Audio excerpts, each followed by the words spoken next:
Native Hawaiians are overrepresented in prison and in every other stage of the criminal justice system.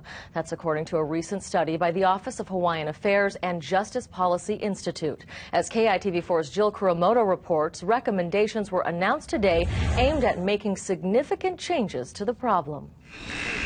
In a recent study, Native Hawaiians make up 40% of those incarcerated and typically spend more time in jail.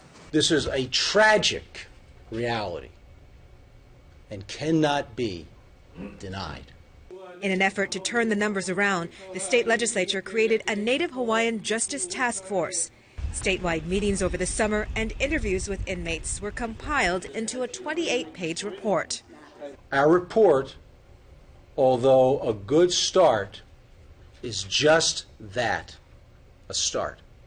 Among the 38 recommendations, mandatory training on what is called unconscious bias for all employees in the criminal justice system. Early intervention programs for Native Hawaiians that start with the children of incarcerated parents.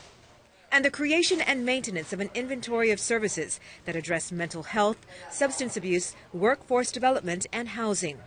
If appropriate programs are in place, we believe we can lower the recidivism rate and reduce the cost to taxpayers of the criminal justice system. To answer the question of why there are so many Native Hawaiians in prison, the task force recommends an in-depth study. The legislature should give the needed resources to the Department of the Attorney General to study with certain variables being controlled, such as criminal history, such as current offense. As for how the recommendations will be implemented, is this a priority for the legislature? If it's a priority for the legislature, they will fund it. OHA has committed to support the work of the task force, but says the entire community must get involved to make a difference.